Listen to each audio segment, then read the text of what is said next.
مولانا فضل الرحمان صاحب نے مدرسے اور مسجد کی ایک منتقلی کے بارے میں بات کی. کل میں نے فلور آف دی ہاؤس پوری ڈیٹیلز بیان کی. اس سے پہلے مولانا غفور حیدری صاحب کے پاس آج سے 3 دن پہلے رات میٹنگ ہوئی. پھر اس سے اگلے دن ایک بڑی ڈیٹیل میٹنگ ہوئی جس میں پنڈی اسلام آباد کے علماء مولانا غفور حیدری صاحب کی رہائش گاہ پہ تھے اور وہاں جا کر بات کی. میں 2-3 باتیں جو مولانا صاحب نے کہی ہیں وہ صرف کلیریفائی کرنا چاہتا ہوں. مجھے یہ لگتا ہے کہ انہیں جو غفور حیدری صاحب نے وہ ڈیٹیلز نہیں بتائیں جو بیان ہم نے ان کی میٹنگز میں کی تھیں, اور فلور آف دی ہاؤس بھی میں نے یہ باتوں کی کئی ایسی چیزیں جس میں سب سے پہلی بات یہ ہے کہ 50 یا 55 مسجدوں کے بارے میں حکومت کسی قسم کی ان کی منتقلی کا یا ان کو نوٹس دے کر وہاں سے تبدیل کروانا چاہتی ہے. جناب اسپیکر, ایسی کوئی بات نہ ہے, اور اس بات کو فلور آف دی ہاؤس بھی اور علماء کے ساتھ میٹنگ میں بھی کلیریفائی کیا گیا. جناب اسپیکر, اس پہ بات بار بار کہا جاتا ہے کہ راتوں رات یہ سب کچھ ہوا. بالکل ایسی بات نہیں. جنوری سے مشاورت کا عمل مدرسے کے جو معتمد تھے ان سے شروع ہوا. اس کے بعد ان کی مرضی سے ان کی مرضی کی جگہ منتخب کی گئی. وہاں پر ایک آج کل جو جس طرح کے جدید انسٹیٹیوشن ہونے چاہیے کسی بھی تعلیمی ادارے کے لیے, 4 کروڑ کی لاگت سے ایک مدرسے کی وہ بہترین بلڈنگ تمام ایسیسریز کے ساتھ بنائی گئی. جب وہ جولائی میں مکمل ہوئی تو جولائی کے آخری ہفتے میں وہاں سے 185 طلبہ, ان کے منتظم, ان کے اساتذہ خود شفٹ ہوئے, اور شفٹ ہوتے ہوئے انہیں کہا گیا کہ وہ وہاں سے کوئی بھی چیز لے جانا چاہتے ہیں جس میں انہوں نے ہر کارآمد چیز کوئی دروازے تھے, کھڑکیاں تھیں, کوئی پنکھے تھے, ہر وہ لے کر گئے ساتھ کو. اس کے بعد جب اس کو منہدم کرنے کا آغاز کیا گیا تو جناب اسپیکر ایک بڑی اہم بات کی طرف میں نشاندہی کر رہا ہوں کہ اس موقع پہ علماء کرام موجود تھے, اور اس کے بعد وہ وہاں سے منہدم کرنے کے بعد جس احترام کے ساتھ کسی مدرسے یا مسجد کو منتقل کیا جا سکتا ہے ان تمام پیرامیٹرز کا خیال کرتے ہوئے وہ علماء کی موجودگی میں وہ سارا عمل کیا گیا. اس کے بعد یہ والا معاملہ جو ہے, جو اس وقت ان کو جگہ دی گئی ہے, جو بلڈنگ بنا کے دی گئی ہے, یہ سارے کا سارا عمل 8 مہینے سے مشاورت میں ہوا.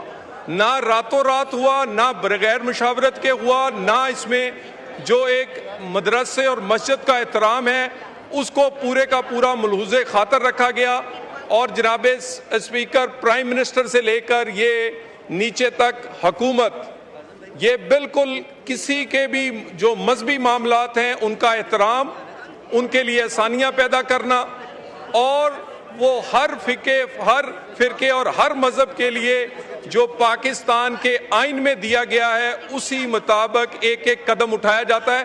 اور مذہبی معاملات میں تو ہم بہت ہی محتاط ہیں. تو میری گزارش یہ ہے کہ مولانا صاحب کو بریف نہیں کیا گیا ان کی جو جماعت کی طرف سے, جو انہوں نے باتیں کی ہیں ایسی کوئی بات نہیں. آج پھر اس کی ایک اور میٹنگ ہونی ہے, 48 آورز کی بات کی تھی, یقیناً ایک مشاورت کے عمل کے لیے باقی سٹیک ہولڈرز کو آن بورڈ لینے کے لیے.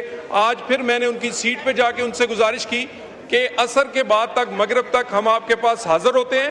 اس معاملے کو انشاءاللہ تعالی کسی کے جذبات کو ٹھیس پہنچائے بغیر یہ ہماری ذمہ داری ہے, اور ہم نے پہلے بھی ادا کی ہے, اسے مزید اس میں کوئی کمی کوتاہی ہوگی تو وہ اس کو ٹھیک کر کے یہ ادا کریں گے. جناب اسپیکر,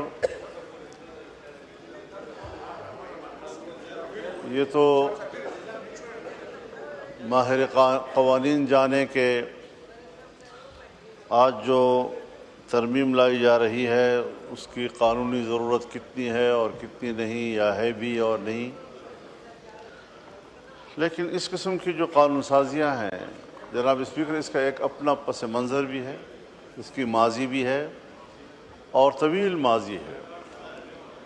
دہشت گردی کے حوالے سے, دہشت گردی کے خلاف جنگ, یہ صرف پاکستان میں نہیں عالمی سطح پہ شروع ہوئی تھی اور دہشت گردی کے خلاف جنگ کی قیادت امریکہ بہادر خود کر رہا تھا اور پاکستان کی مشرف گورنمنٹ نے اس اتحاد کا حصہ ہونے کا فیصلہ کیا تھا اور اس کے بعد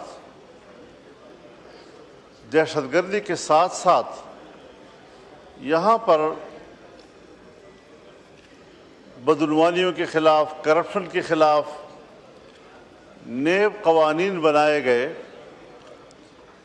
مجھے تعجب اس بات پر ہے کہ کبھی کسی قانون دان نے یا کبھی کسی پارلیمنٹیرین نے اس تمام تر تاریخ اور اس تمام تر ماضی میں اس تمام تر قانونی چارہ-جوئیوں میں اس نقطے کو کبھی دیکھا ہے کہ ہم نے اس قانون سازی کے تحت پاکستان کے ہر فرد کو، پاکستان کے ہر شہری کو پیدائشی مجرم قرار دے دیا ہے۔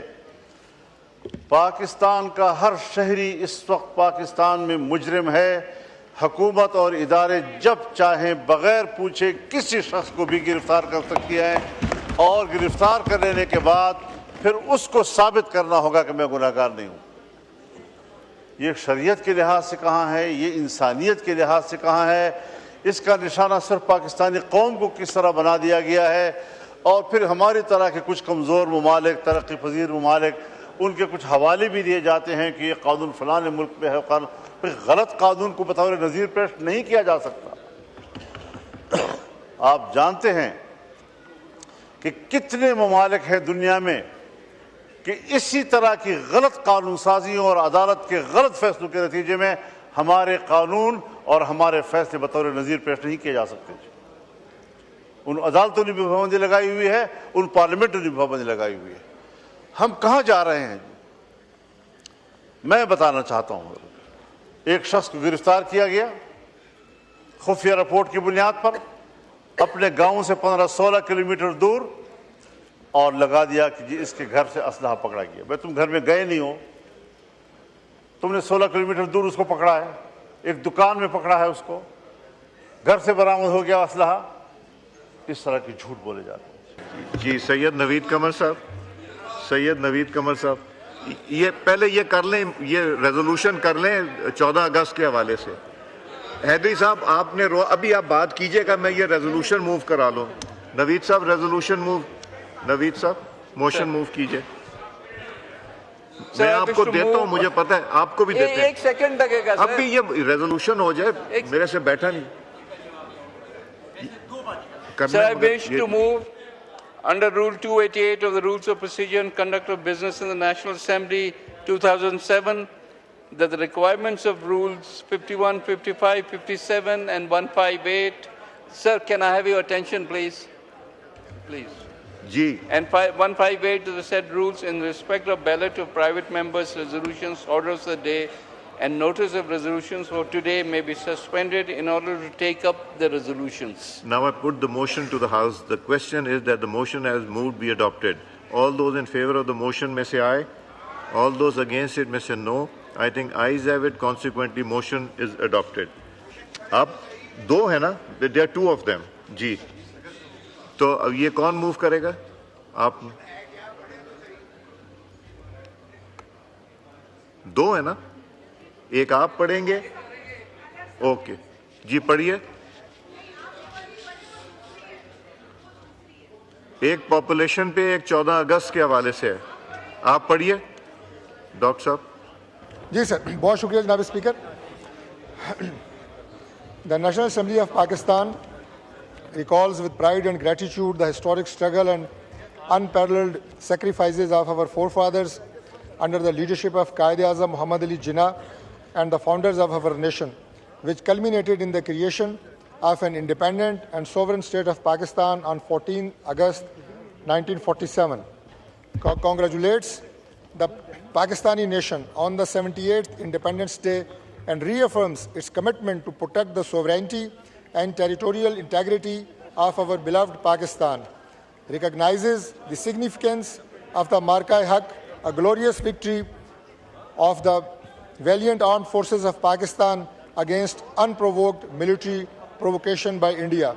The National Assembly of Pakistan acknowledges the unwavering resolve, courage, contributions, and professionalism demonstrated by the armed forces, all branches of our security apparatus, and our civil heroes, whose dedication and sacrifices have been instrumental in safeguarding and strengthening the nation. Appreciates the unity, resilience, and the patriotism of the people of Pakistan, who stood shoulder to shoulder with their armed forces in that critical hour. The National Assembly of Pakistan pays rich tribute to the martyrs and ghazis whose sacrifices have preserved the freedom, dignity, and honor of the nation. Affirms Pakistan's commitment to peace, stability, and friendly relations with all neighbors based on the principles of equality, mutual respect, and non-interference, while maintaining its unflinching resolve to defend its sovereignty against any aggression, and urges all citizens to work collectively together for the prosperity, unity, and progress of Pakistan, drawing inspiration from the spirit of sacrifice, discipline, and national pride. Thank you, sir. Now I put the resolution to the House. The question is that the resolution as moved be adopted. All those in favor of the resolution may say aye. All those against it may say no. I think ayes have it. Consequently, resolution is adopted unanimously.